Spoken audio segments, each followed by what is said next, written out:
Hi everyone. I wanted to go over the methods of importing and exporting for Adobe Animate. Those of you who are using Adobe Animate and prefer Animate over Photoshop, that's fine. It's very similar methods. I would still suggest watching the Photoshop tutorial, but I wanted to show you, like I said, the import and export methods to achieve the same results. Uh, I'm not going to be teaching how to animate in Adobe Animate in this tutorial. This is for the individuals who already know. So first thing, in order to do this, we need to have our reference footage as an MP4. So we need to open up Adobe Media Encoder. When you have it open, drag your footage in. And it's very possibly already set up to be H.264, an MP4 file. If it's not, you need to click on this, go up to Format, and select H.264. We can turn off the audio. And then come up here and hit play. Uh, a step actually that comes before this, make sure that your video that you're using as reference is the size that you want it to be. Let's see. So this isn't exactly, it's not exactly what I would want. 1920 by 1080 is what we would really like. This is honestly close enough. But in order to do that, new composition, 1920 by 1080. I'm going to change this to 24 frames per second. Import.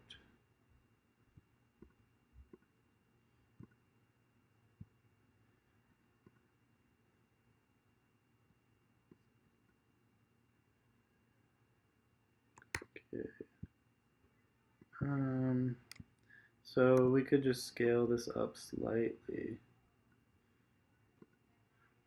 And then you would go to Composition, Add to Adobe Media Encoder Queue, and it would be exactly 1920 by 1080. And that's definitely a better option than working at, say, if you have a video that's much smaller.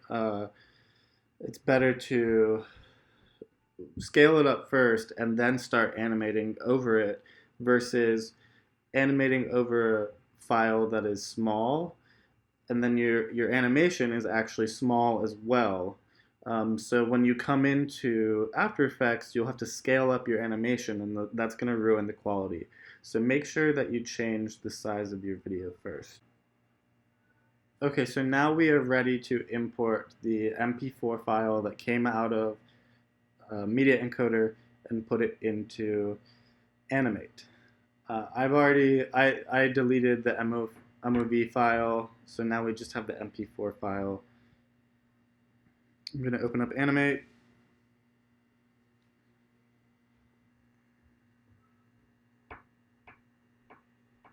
So create new. 1920 by 1080, that sounds good. And 24 frames a second, that's fine as well.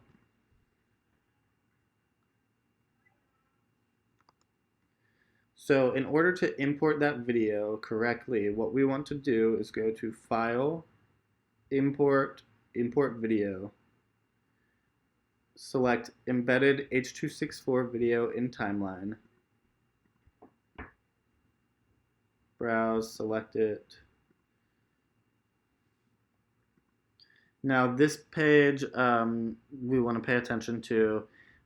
We want to have place instance on stage selected, expand timeline if needed selected. We don't need to include the audio. I actually do want to say match frames per second. So that's going to take what our video is and it's going to match it to our frames per second here. I think that's a good option. So let's do that and finish. All right, and so now we have our video here, and we can make a new layer. No, do not delete. A new layer, and this is where I'm going to start doing my animation over top of it. I'm going to do it on twos, um, and so it will sort of be like 12 frames per second. So 1, 2, 3, and so on.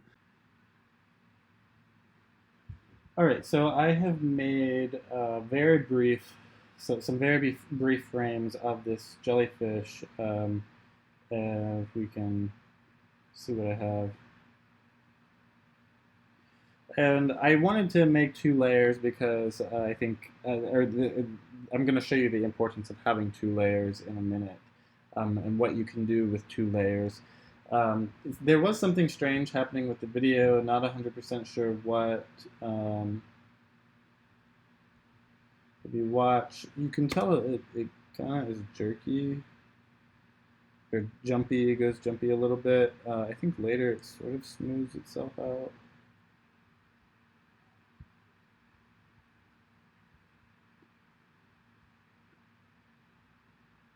No. Um, don't have a problem. I mean, I don't have a solution for this right now. I would double check your footage, make sure it's not super jerky. Um, I looked at the actual video file. It was fine. So something happened, I guess, with importing it.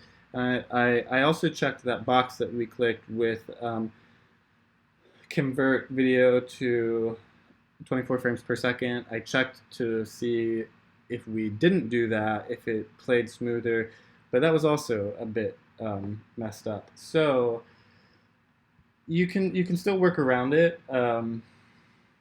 You can see it still looks pretty smooth. Basically, the jellyfish starts to get larger. I just deleted my video file underneath, and I made a couple frames of my tentacles, um, and I have them kind of drop off, and then I have the rest of the jellyfish. It slowly gets larger. This is not great rotoscoping. I would definitely spend more time on this if I was doing anything important with it. When we export this, it's not how we think it's going to be. We want to go to File, Publish Settings, and we want to select SWF Archive. SWF is a flash file. It stands for Small Web Format, and we want to make sure we have our proper location. I'm going to put this in renders. So a SWF archive is going to take each layer and put it into a folder. So this is a nice way to have layers separate. A SWF file just by itself, it's not really going to separate the layers. So SWF archive, if we have multiple layers, this is useful. So I'll hit OK. I'm sorry, not OK. I'll hit publish. Publish. Okay, so this is where my Animate file exported to into my renders. I have the SWF file, and then I have the zip. That's the archive that I want to access. If I double click on it, then I have my folder, and I have my two different layers in here. And again, having the two layers just gives us more options. We can have two separate alpha mats if we want to. I'm going to open up After Effects. And new composition, Command N. We'll just hit OK, Command I to import.